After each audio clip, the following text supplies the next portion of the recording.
Boker Tov, good morning. Magandang umaga muli sa bawat isa. Tayo po ay nagpapasalamat muli sa Panginoon na binigay sa atin na tayo po ay makarinig ng kanyang mga salita. At ang ating pong topic sa umagang ito ay the Sovereign, the Redeemer, the Enabler, and the undeserving called out ones. No? Ulitin ko po, ang topic sa umagang ito ay the Sovereign, the Redeemer, the Enabler, and the undeserving called out ones. No? Referring po yan to the God Father, the Sovereign One, Jesus Christ, our Redeemer, the Holy Spirit, the Enabler, and the Church, the undeserving called out ones. So ang ating pong buksan sa umaga ito na ating gagamitin sa pagpapahayag ng salita ng Diyos ay ang Ephesians 1:23. Babasahin po natin ang buong Ephesians 1, chapter 1 para makita natin ang kabuuan talaga ng ating kaligtasan, that God the Father is the sovereign, or the God is the sovereign one.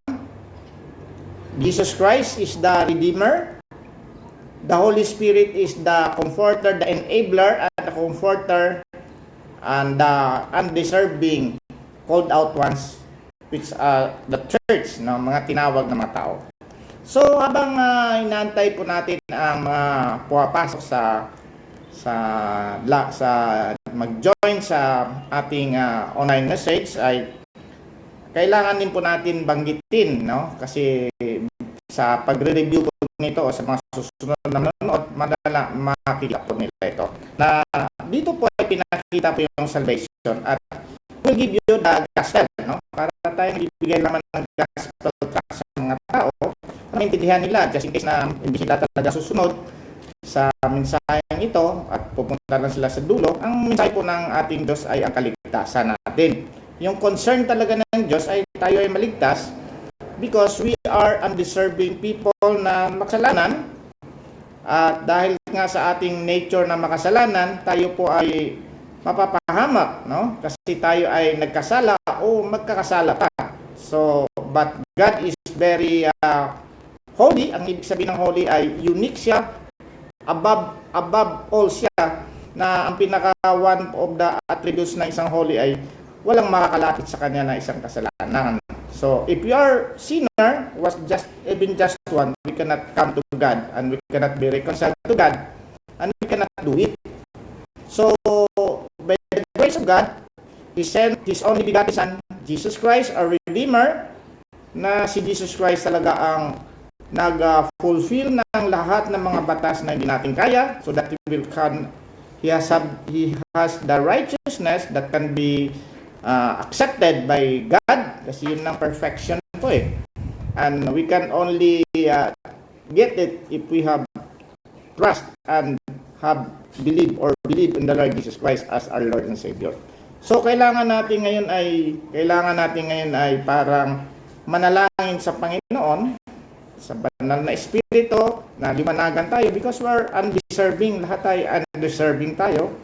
Tinawag tayo, tatawagin tayo kung tayo po ay mananalangin sa Panginoon. That is the gospel, that people are sinners. We cannot save ourselves. Jesus Christ came into the world to save us. All we have to do is believe on the Lord Jesus Christ and we will be saved. So yun po ang ating topic sa umagang ito. Ang topic po natin is the Sovereign, the Redeemer, the Enabler, and the undeserving called out ones. Referring to the God Father, God the Son, God the Holy Spirit, and the called out ones, or the Christians na nagko-compose ng church. So, yun po ang ating basahin at i-explain. So, good morning muli sa bawat isa. I hope na nandyan na po ang bawat isa upang tayo po ay makapagsimula. Buksan niyo po ang inyong mga Biblia sa Ephesians 1 to chapter 1, verse 1 to 23. No, babasahin po natin ang buong chapter ng chapter 1 ng Ephesians. And anyway, 23 verses lamang ito.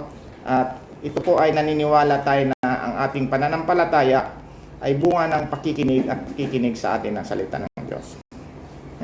Sabi nga ni mayroong isang great theologians na pag nagbabasa ka raw dito ng Bible, diretso sa Biblia, ay para kang umiinom talaga dun sa pinaka spring o source ng water, no? So, ayan po. Sige po. Bubuksan po natin ang ating Biblia sa Ephesians 1 to 20. Chapter 1, 1 to 23. Babasahin ko po. This is a New King James Version. The Epistle of Paul, the Apostle to the Ephesians. Chapter 1, verse 1. Paul, an apostle of Jesus Christ by the will of God, to the saints who are in Ephesus and faithful in Christ Jesus. Grace to you and peace from God our Father and the Lord Jesus Christ.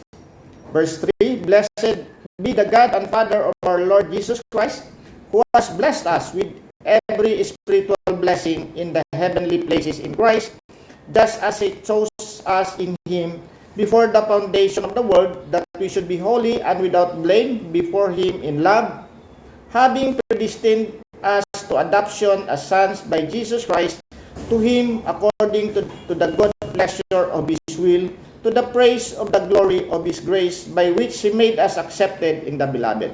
Verse 7, In Him we have redemption through His blood, the forgiveness of sins, according to the riches of His grace, which He made to abound toward us in all wisdom and prudence, having made known to us the mystery of His will, according to His good pleasure, which He purposed in Himself, that in the dispensation of the fullness of time, He might gather together in one all things in Christ, both which are in heaven and which are on earth in Him.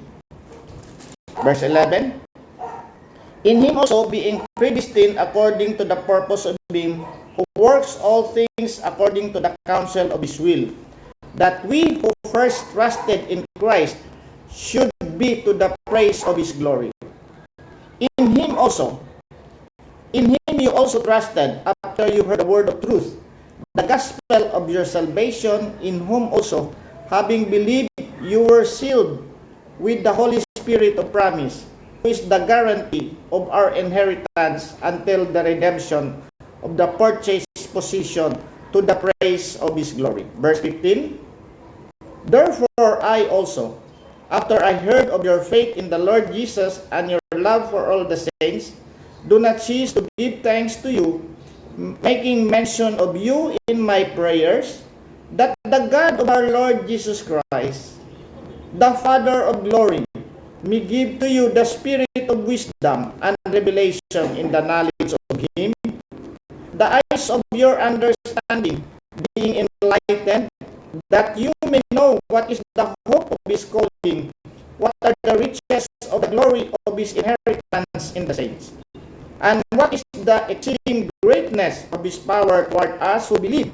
according to the working of His mighty power, which He worked in Christ when He raised Him from the dead, and seated Him at His right hand in the heavenly places, far above all principality and power, and might and dominion, and every name that is named, not only in this age, but also in that which is to come. And He put all things under His feet, and gave Him to be head over all things to the church, which is His body, the fullness of Him who fills all in all.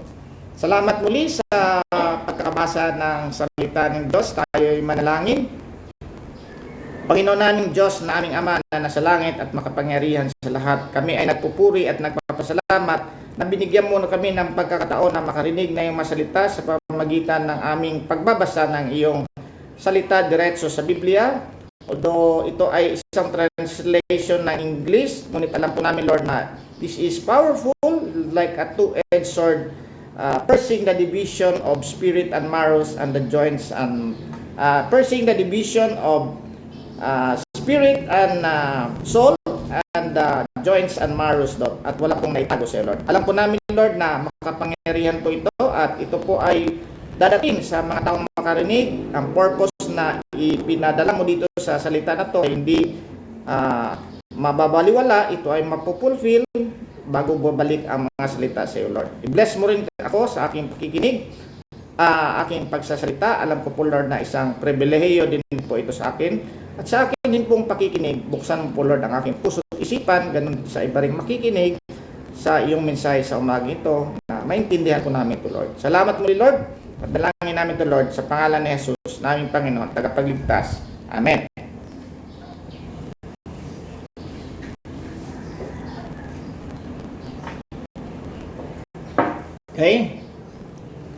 Okay. Magandang umaga muli sa ating lahat. Ang ating pong title sa umagang ito ay nilagyan natin ng mga adjectives para na ma-emphasize talaga kung anong mga role ng bawat isa. Unang-una, the sovereign, no? The Redeemer, Jesus Christ, the sovereign God, the Redeemer, Jesus Christ, the enabler, the Holy Spirit, and we, the called out ones, we are undeserving people na tinawag ng Panginoon upang maging kalupunan at magpapahayag sa kanyang glory upang makumplete po ang talaga ang plano ng ating kaligtasan. Sa mga nakaraang linggo pong aking pagsisermon o pagpapahayag ng salita ng Diyos ay binigyan ko po ng diin ang the role of the God the Father in our salvation at pinapakita po natin yung sovereignty of God. Kaya nga doon sa ating binasa sa verse 3 to 6 ay pinapahayag ko nung last Wednesday kung sino talaga ang God sa ating mga buhay, sa ating salvation, at pinapakita natin dito kung paano niya pinano ang ating salvation, ang ating kalikasan. Doon naman sa last Friday, pinakita ko rin ang trabaho talaga, ang title ng aking message na yun, Jesus Christ, the focal point from eternity past to eternity present, because I emphasize the role of Jesus Christ na siya talaga simula pa ng eternity past hanggang eternity future ay nandun siya. At ngayon po ay although ibibigyan natin ng kabuuhan yan, pero ang bigyan natin is the role of the Holy Spirit at the same time the church, no? The church, kasi dito po sa parang Ephesians 1 ay kumpleto ito. God the Father, God the Son, God the Holy Spirit, and the Church. Siguro ito yung ginamit ni Martin Luther na parang ni John Calvin, isang great theologian po yan si John Calvin, na katulad din na ni Augustine, Martin Luther, ni Jonathan Edwards, mga magagaling na theologians yan. At noon the time during the Reformation, nung hindi sila pinahintulutan ni Francis, ay sumulat siya, ni King Francis sa France, na-exile po yan si John Calvin, sumulat siya ng parang The Institute of Christian Religion.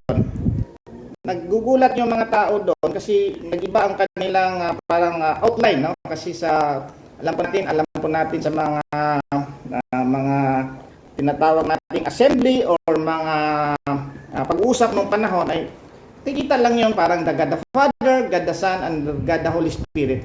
Pero wala po yung the church doon. Pero sa outline ni John Calvin, nagiging 4 books yung kanyang institute, the Institute of Christian Religion.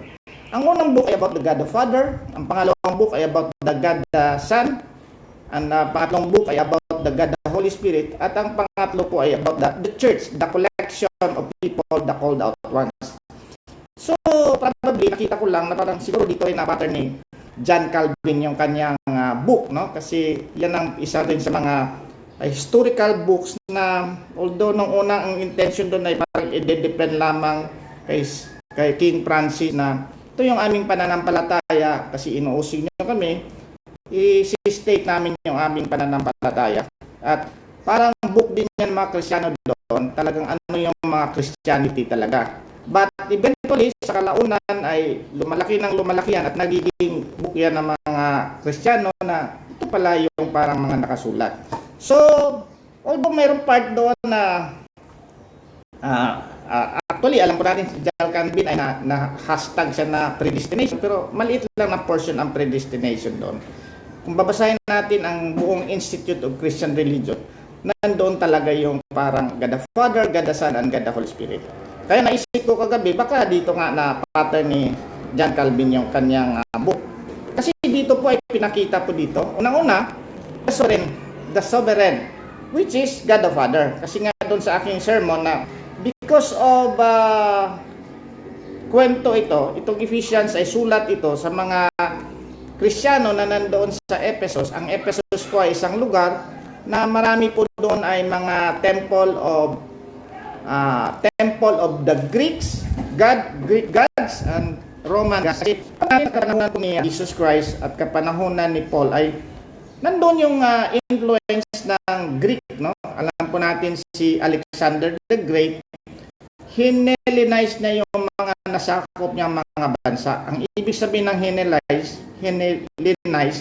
Hellen means Greek, no? Parang hindi niya katulad ng mga Babylonian na parang kinuha niya yung mga nakaka-capture na. Hindi kinuha doon sa kanilang origin of state. Ang ginawa niya yung kultura nila doon. Kaya pinadalhan nila ng mga goddess, kaya alam po natin yung mga Greek goddess na yan. So, kasama po doon ang Israel po at the same time sa mga kapalibutan ng Mediterranean at isa nga yung Ephesus. At alam po natin sa kapanahon ni Paul is this under Roman Empire. Nandoon po yung mga Roman gods, Roman temples, and the same time, nandoon pa rin yung existing yung mga Greek gods and goddess. So, this was written to the people na nakipaglaban sila kasi sabi nga ni Paul na alam ko ang dadating na pag-alis ko, kayo po ay may lalabas niya ng mga bulaang propeta galing sa inyo ang magtuturo ng ibang doctrine, no? So, dito po ang explanation nga dito sa 3 to 4 ay pinakita po dito na the God the Father has blessed us all spiritual blessings in heavenly places. So, sa ating pong tinuro dati, God the Father plans our salvation. So, siya yung plano ng salvation na si Jesus Christ ngayon ang pinadala. Siya yung pinadala talaga. God the Father plans our salvation. Siyempre, God din yan. Kasama din yan sa lahat. Pero God the Father plans our salvation. Kaya dito pinakita doon sa sermon na yan last Thursday that the role of God the Father in our salvation. Kung gusto nyo pong balikan yan ay maririnig nyo. No?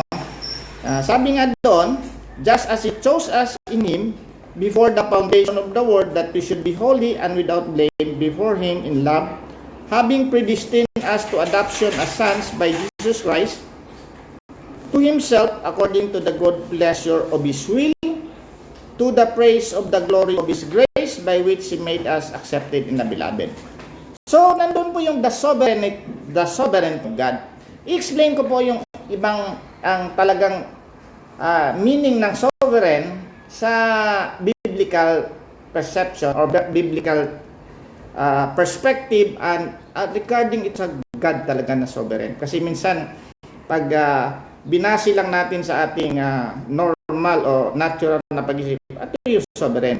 Ang sovereign po ay parang siyang nasusunod. Mayroon din nag-iisip sa atin na siya'y makapangyarihan, no? Kasi pag sabi, ano bang ibig mong sovereign? Ang lumalabas sa atin, makapangyarihan. Siyempre, unang-una, makapangyarihan siya, no? Walang makakapigil sa kanya. Yan ang isang ng sovereign. Ang God natin ay sovereign, walang makakapigil sa kanya. Kung anong gusto niya, walang makakapigil sa kanya. Wala din siyang advisor. Wala siyang advisor at hindi siya naghingi ng advice ng mga tao. Hindi siya naghingi ng opinion ng mga tao. So, dapat maintindihan natin na ang sovereignty, hindi siya nanghihingi ng advice kasi He is all-knowing. Yung ating naisip ay one dimension lang, sa kanya ay malaki na. So, hindi siya nanghihingi ng advice sa mga tao at hindi rin siya naapektuhan sa mga puna ng tao. So, maski maraming mga fake news doon, o kung sa ano pa, ilagay natin sa kalagayan noon sa mga social media, hindi siya naapektuhan doon. Kasi He is sovereign at kung anong gusto niya, susundin niya. Yan ang kanyang plano, yan ang plano niya. So walang makakatanggi sa kanya kasi he is above all. He has no advisor. Hindi siya naapektuhan ng ating opinion. He is sovereign. Kung ano yung plano niya, kung ano yung decree niya, yung parang anong ilalapat niya, kung anong sabihin niya, yun na yun. Kaya minsan tayo ay nagsa-struggle tayo sa ating pananampalataya kay God. Kasi we put God in our level. Kaya nga dapat this time, may emphasize natin, kaya nga nilagay ko the sovereign. Lagay natin the high view of God. The high view of God. Na pagtingin natin doon, awesome. Minsan nga tayo, nakakatakot nga tayo minsan sa mga tatay natin na mabilasik, o kaya sa isang leader na mabilasik. Na wala pa ang love yun eh. Wala pang ang just yun eh. Samantalang ang God ay just siya, love siya, may mercy siya, may grace siya. Sovereign siya. So, He knows everything. Walang makakapigil sa Kanya. So, yung ibig sabihin ng the sovereign God. So, kung anong plinano niya, kung anong tinakda niya, kung anong decree niya, regardless kung anong opinion mo, regardless kung hindi ka naniniwala sa Kanya, walang problema sa Kanya yun. He will do what He will do, no? At very faithful siya sa kanang mga attributes. Ang God ay very faithful sa kanyang attribute. Is faithful na is sovereign. Is faithful na isang just. Kaya minsan ako confused tayo. Bakit sovereign siya? Mayroon pang mga nangyayaring ganito. Bakit? Kung sovereign pala ang God, bakit pinadala pa niya si Jesus Christ? No? Kasi mayroong plano nga na hindi niya i-violate yung kanyang isang attribute na just siya, na dapat pag nagkasalang isang tao ay dapat may maparusahan. Hindi sapat yung parusa na hindi sapat yung ating kabutihan na makakaligtas sa atin, at kung paparusahan tayo, ang kanyang parusa ay mapapunta tayo sa eternal death. So, pinadala si Jesus Christ to fulfill yung dapat righteousness na kailangan natin, at the same time siya yung magbayad sa ating kasalanan. That's the time na pwede na tayong ipagpatawad ng Panginoon. But ang point dito ay God is sovereign. Dapat high view ang paningin natin ng God para maintindihan natin talaga ang ating salvation.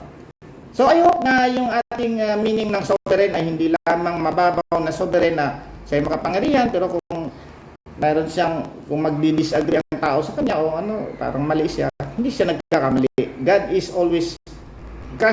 is perfect. He will not commit wrong, no? Yun nga, dapat doon na parang, bakit ganon? Wala nga tayong karapatan na mag-question eh. So, kasi yung aking sermon nung last time, medyo, ang audio ay malabo. Gusto ko lang ipaliwanag yung isang definition ni Charles Haddon Spurgeon. Charles Haddon Spurgeon is the Prince of Preacher. Mga 18th century siya, no? Mga 19th century siya, na 18,000 siya.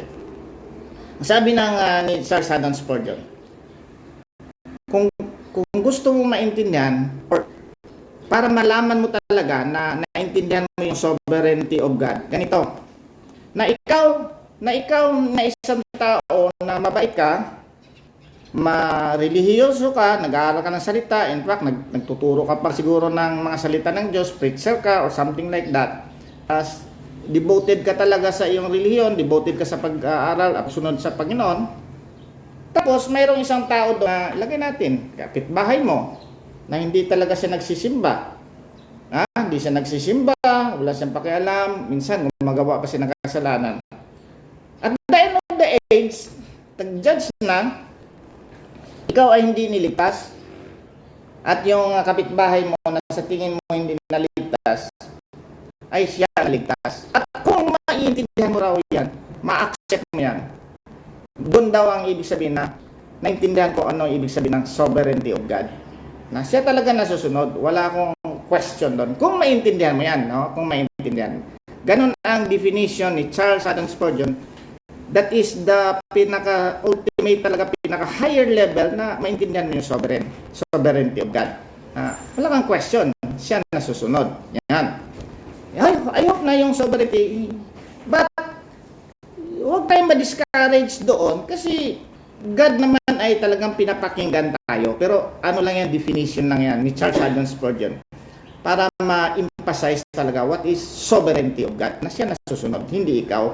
Regardless ko anong question mo, regardless ko anong tingin mo sa iyong sarili, siya ang nasusunod. No?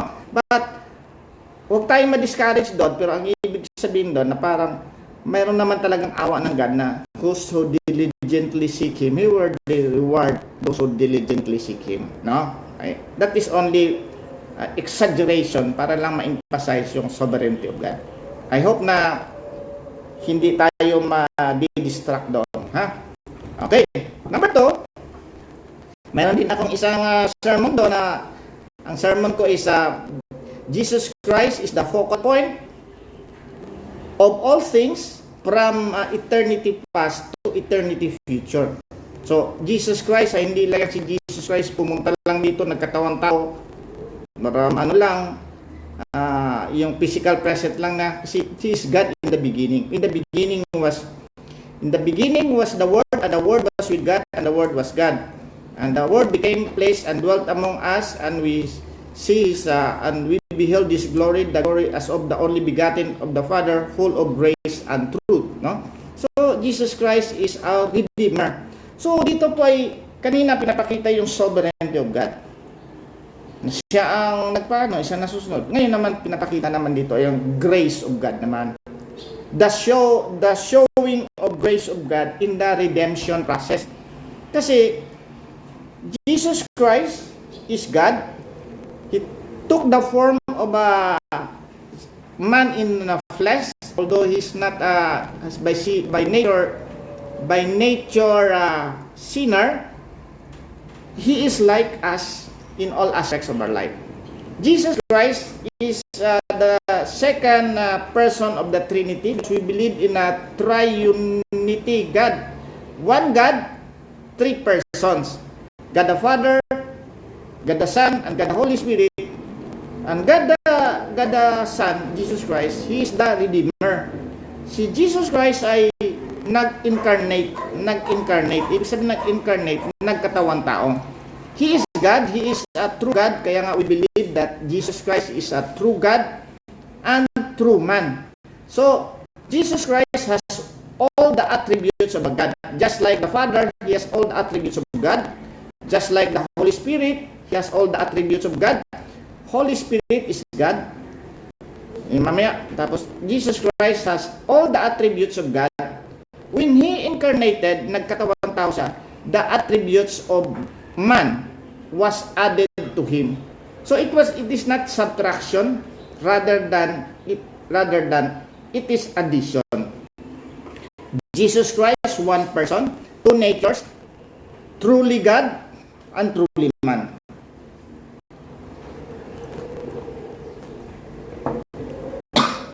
Truly God and truly man. So, dito pinapakita dito, in Him we have redemption through His blood. Kasi you cannot purge a God and may lalabas na dugo doon kasi God is spirit, but mayroon nga siyang attribute of a man. Kaya nga, through His blood, no? Through His blood. Kasi without the remission of blood, without the shedding of the blood, there is no remission of sin. Kailangan may maparusahan, kailangan may mabuhos ng dugo. And that is the blood of Jesus Christ. Excuse me. The forgiveness of sin. Ang pagpapatawad sa mga kasalanan according to the riches of His grace. So, in-explain ko nga doon na grace is greater than all, no?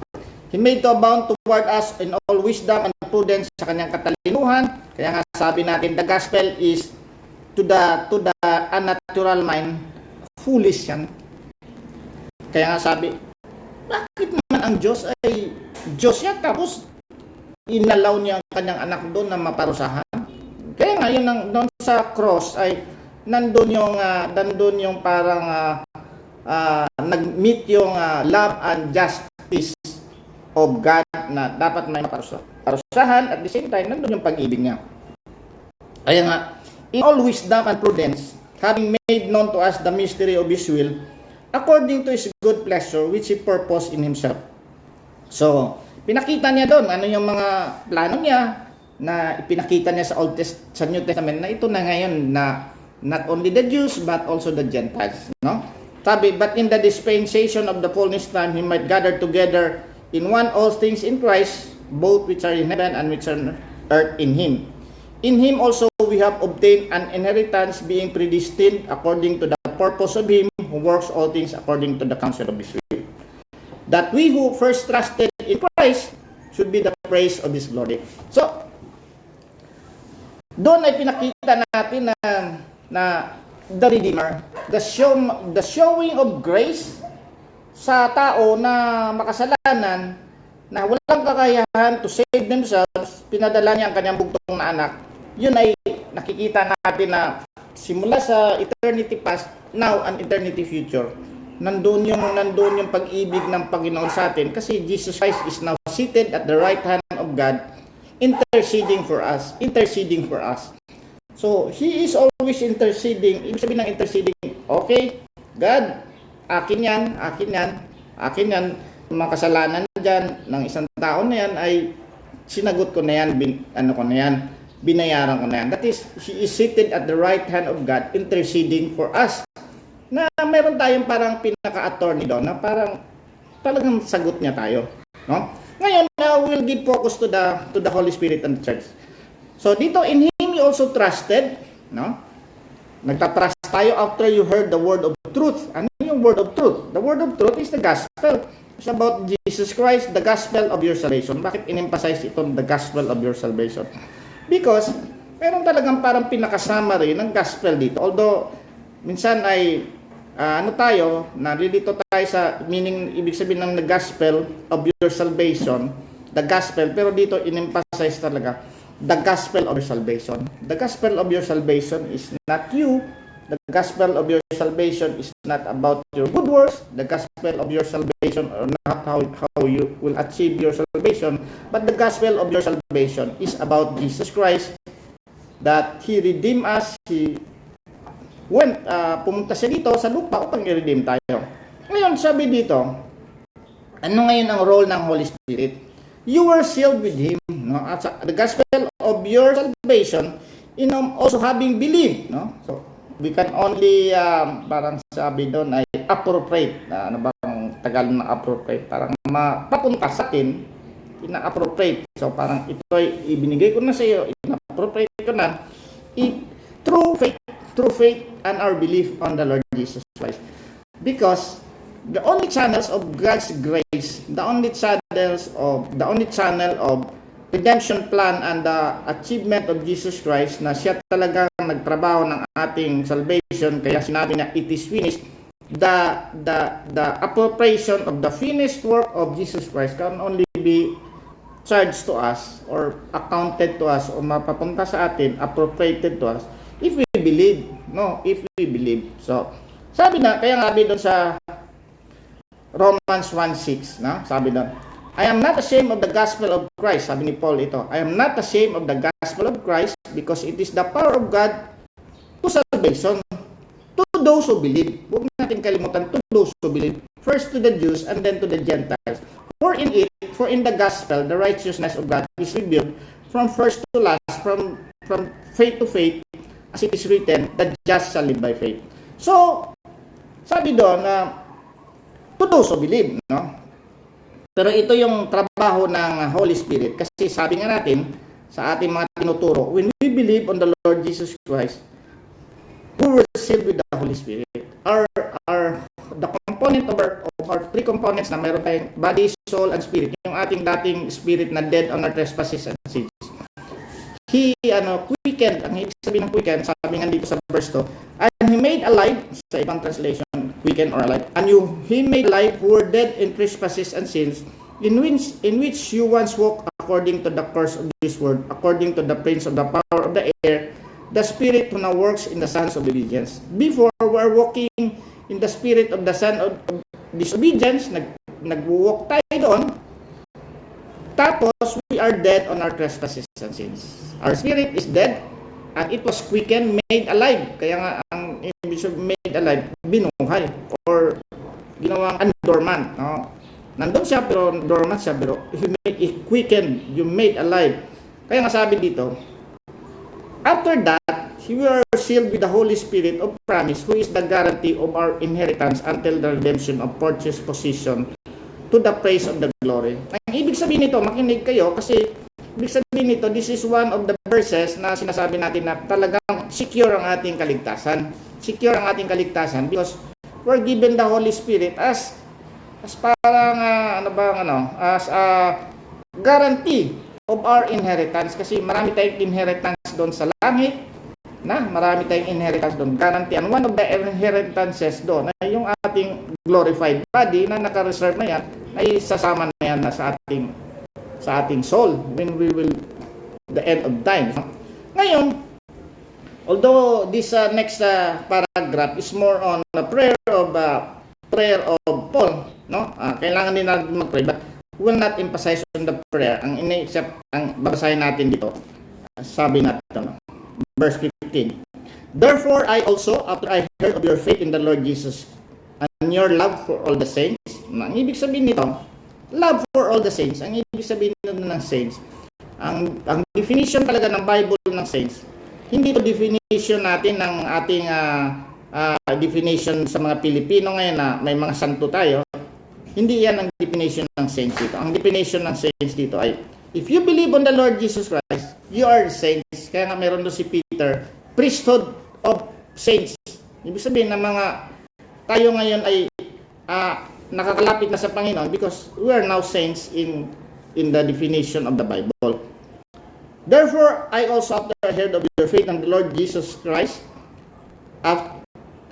in the Lord Jesus and your love for all the saints, do not cease to give thanks to you, making mention you in my prayer. Ito yung mga panalangin ni Paul. Tandaan niyo ang mga component ng mga panalangin ni Paul. Anong binibigay ng Holy Spirit sa atin? Number 1, that the God of our Lord Jesus Christ, the Father, kasi ang isang title po ng God the Father is, sabi nga na, God and Father of our Lord Jesus Christ. That is one of the titles of God the Father. The God of our Lord Jesus Christ, the Father of glory, may give you the spirit of wisdom and revelation in the knowledge of Him. Spirit of wisdom and revelation in the knowledge of Him. Number 2, the eyes of your understanding being enlightened. No? Na ang ating eyes of our understanding ma-enlighten ito. Number 3, that you may know what is the hope of His calling, with what is the hope of our calling. Number 4, what are the riches of the glory of His inheritance in the saints. And number 5, what is the exceedingly greatness of His power towards us who believe, according to His mighty power, which He worked in Christ when He raised Him from the dead and set Him at His right hand in the heavenly places. No. Ang ibig sabihin dito, sabi nga ni Jesus doon sa John 14, kasi si Jesus Christ ay nagturo sa kanyang mga alagad sa John 14, 15, and 16. Sabi dito sa John 15 verse 24,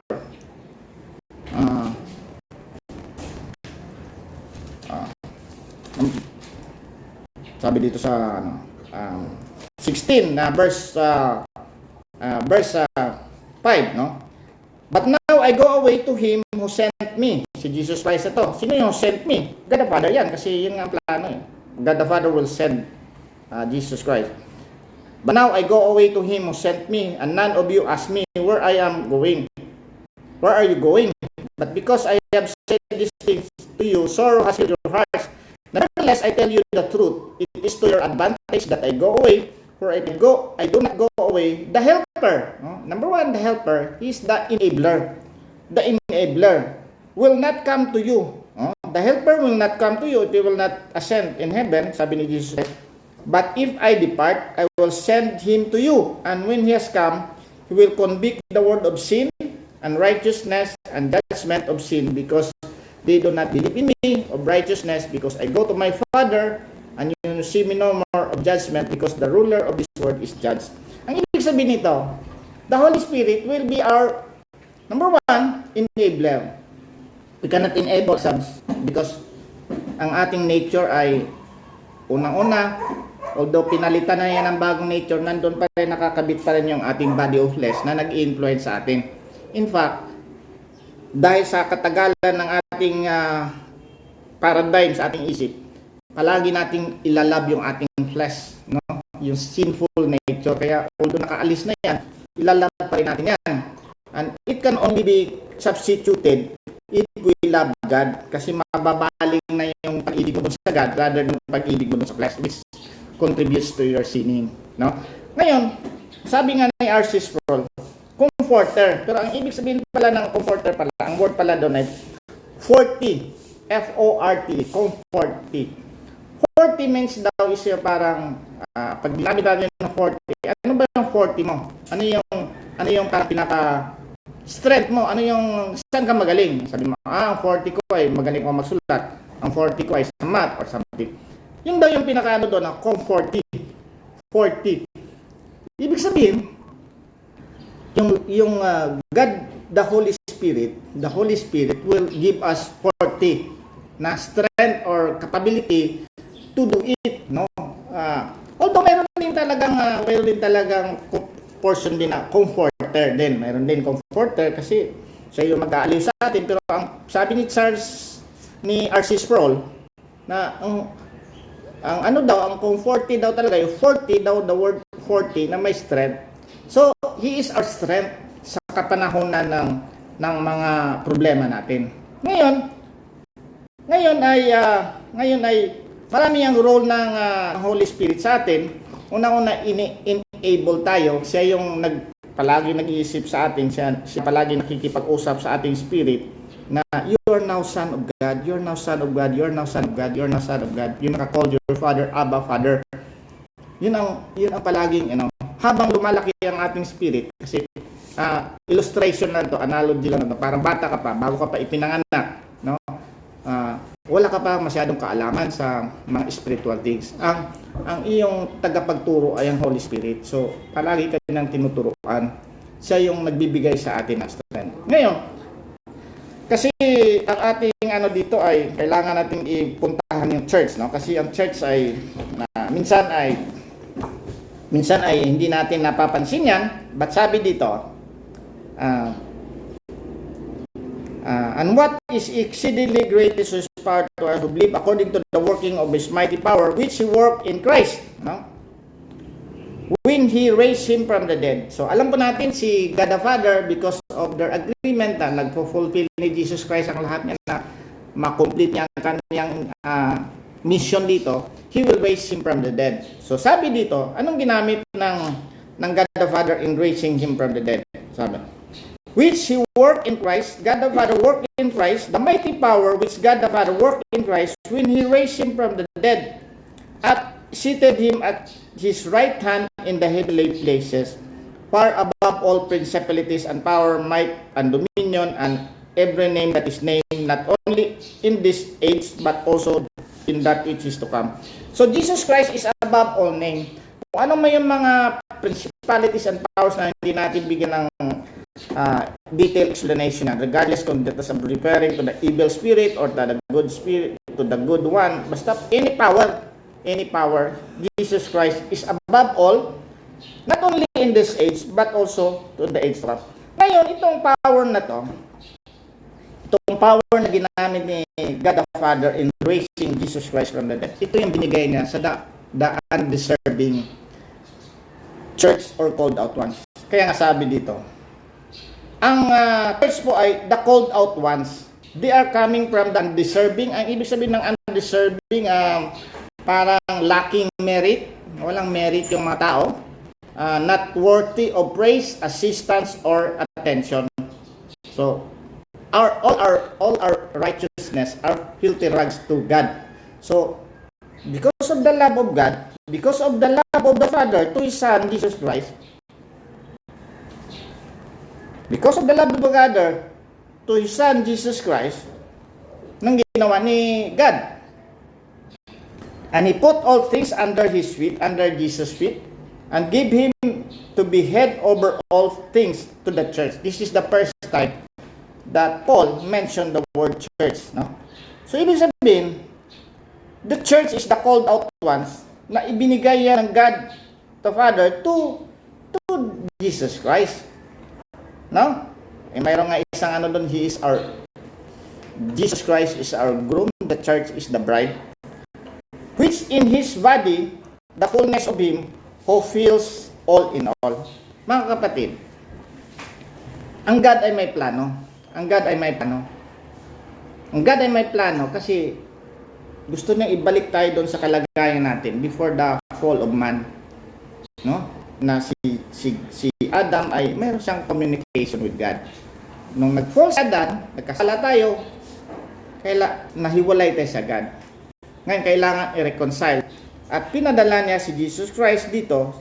Jesus Christ is a Redeemer. Hindi tayo pwedeng magmamayabang na karapat-dapat tayo kasi ang love of God lang talaga kay Jesus Christ. Ano lang tayo, nadamay lang tayo, no? Sabi ko nga, God sovereign, mahirap ding intindihin ito. Pero kung lalaliman natin, mayroon talagang love ang God kay Jesus Christ na ibinigay niya tayo sa Kanya, in which His body, He is the head of the church. Tayo ay body lamang. But mayroon din tayong role kasi kailangan makomplete yan kasi babalik na nga tayo doon sa dati nating kalagayan. Pero ang pinakamensahe dito mga kapatid, mga kaibigan, although pinakita ko lang yung Ephesians 1-7 kasi tayo mismo ang ating worldview ay parang medyo wala tayong high view of God, no? Awesome nga yung God eh. God is very holy. Kaya nga nakita ni Isaiah doon sa throne ay talagang, who am I? Sabi ni Isaiah. Ako ay parang wala sa iyo, no? Dapat ganon ang ating kalagayan na we're undeserving. Undeserving church tayo. Tinawag tayo ng God. And we can do it all by believing on the Lord God. Kung ikaw ay nag-iisip, paano ako makasama doon? You need to believe on the Lord Jesus Christ. Ang pinaka-bottom line nito ay ganito po, no? Bakit, Brother Carlo, palagi mong in-emphasize yung side ng God? Bakit hindi mo in-emphasize yung ating kakayahan? Although, siguro, hindi ko pa parang ibo-boost ko yung moral nyo na parang kaya niyan. Kailangan nyo na ng lagdagan ng pananampalataya, kailangan nyo lang ng mga ganito. Pag hindi kayo naging successful, ay kulang ang pananampalataya nyo. Ganun lang ang sasabihin ko kung gusto ko mag-ano na yan. Kasi sisihin ko naman kayo pag hindi kayo maging maayos sa inyong buhay. Sabi ko, kulang pananampalataya nyo. Pero, ang isang ano din dito ay parang papakita natin yung side ng God. Kasi sa akin, ang side ng God is the very important one. Dapat may high view tayo ng God. Dapat may high view tayo ng ginawa ni Jesus Christ. Dapat may high view tayo ng gawa ng Holy Spirit because they are in one. Ang ano nga doon, it is all by grace. It is all by God's grace. Na tayo ay unworthy, undeserving, nagsastruggle tayo, although nagsastruggle tayo dito, mayroon pangako ang Panginoon na hindi niya tayo iiwan, hindi niya tayo pababayaan. We can boast our moral. Sige, galingan nyo. Dagdagan nyo ang inyong seed faith. Magbigay kayo sa church. At kung kayo ay malakas ang inyong pananampalataya, para kayong God na hindi kayo magkakasakit, hindi kayo magkakaproblema, hindi ko kayong i-preach yan kasi tayo ay nandito tayo sa sinful environment. Ang ating environment ay sinful. Ang ating nature ay although binago na ng Panginoon, nandun pa rin yung flesh sa ating mga buhay. It will always love our sin. Hindi natin kayang maghintay na lang tayo na bigyan tayo ng glorified body. Ngayon, kailangan natin pakita kung sino ang God. Who is the sovereign God? Who is the sovereign God? The grace of God in the Redeemer. Na talagang grabe ang grace ng God sa atin na undeserving tayo. And the power of the Holy Spirit na talagang mag-rely tayo sa Holy Spirit not on our accomplishment, not on our capability, not on our works, not on our religion, at mag-rely tayo sa Panginoon. And ang panalangin ko katulad din ni Pablo na manalangin ako palagi na talagang sa mga youth, sa mga women, elders, sa mga men at ibang makikinig na talagang maintindihan natin na it is all by grace. It is all by grace. We are undeserving people and we are only the beneficiary of the grace of God in us. Sa mga hindi pa po nakakilala sa Panginoon, you have a different worldview sa inyong mga buhay. Hindi ko po, kasi ang Panginoon po ang nakakapagbago niyan. Ang trabaho namin ay isasabihin sa inyo na ito yung gospel, na you're a sinner, just like us, we're all sinners. At hindi mo kayang iligtas sa iyong sarili. Kung ikaw ay naniniwala pa sa the church, ang iyong definition ng church ay hindi called out once, at ang inyong definition na ikaw lamang, ang church mo lang ay maliligtas, hindi nagkakamali yung magisterium nyo, hindi po yan ang meaning ng church. Ang mga tao ay nagkakamali. Kung nagre-rely ka sa magisterium mo, na ang ibig sabihin ng magisterium, yun yung mga leaders nyo na, anyway, hindi yan sila nagkakamali kasi sila ang binigyan ng capability ng God na mag-decide para sa amin. No, that is not a good worldview because the church is the called out ones. And He always, number one, ang revelation ay individual. Ngayon, pag nag-individual na, i-reveal sa atin kung ano talaga na tayo makasalanan, hindi tayo maliligtas sa ating relihiyon, hindi tayo maliligtas sa ating dogma, kung ano man dogma yan, kailangan biblical tayo at hindi lang biblical, talagang maintindihan natin by the revelation of the Holy Spirit. Kasi kabisado mo yung Bible, kung walang revelation ng Holy Spirit, wala pa rin yan. Ngayon, kung ikaw ay naniniwala dyan, I pray that the eyes of your understanding will be enlightened. And you will know that you need the salvation of God, not by works, not by your religion, not by your dogma, not by anything, but of Christ. No. Sa mga churchmate, I hope na we always be humble, kasi nga narinig ko nga sa isang pastoral conference, no? Mayroon akong narinig na isang pastoral conference na ang topic doon ay parang the times of crisis, na medyo nahirapan na ngayon yung mga pastors kasi mga question and answer doon, parang hirap na hirap na kami, ganyan. Pero ang ano doon, we are the earthen vessels at ang gospel ay nasa atin, na although tayo ay pinupukol, pero tayo ay parang hindi mamahaling container, no? Na nilagay yung gospel doon. And although tayo ay mababasag, eventually mababasag tayo, pero dapat nating ilagas ang gospel sa mga tao that Jesus Christ is the Redeemer, because we are all sinners. We cannot do our salvation, and only Jesus Christ can redeem you. Believe on the Lord Jesus Christ. Let Jesus Christ save you, because God is sovereign. Jesus Christ is the Redeemer. The Holy Spirit is the enabler, the comforter, and the strengthener of our faith. And we fix our eyes on Jesus, the author and perfecter of our faith. Believe on the Lord Jesus Christ, and you will be saved, you and your household. Let us pray. Panginoong Diyos na aming Ama, muli kaming lumalapit at nagpapasalamat sa iyong biyaya sa amin na kami ay undeserving, hindi kami karapat-dapat, wala kaming magandang attributes na dapat mong tingnan. Ngunit salamat po Lord na dahil sa iyong grasya ay ibinigay mo sa amin si Jesus Christ, and all we have to do is believe on the Lord Jesus Christ, at kami po ay maliligtas at malalaman namin makasalanan. Kailangan namin magsisi sa kasalanan. Higit sa lahat, mag-obey po Lord sa iyo, kasi you are the awesome God, you are the holy God, and all we have to do is strive to be holy like you, although we cannot do it because we are all sinners, but we believe that you are the author and perfecter of our faith, at ikaw po Lord ang aming salvation. Salamat muli Lord, at dalangin natin Lord in Jesus' name. Amen. God bless po.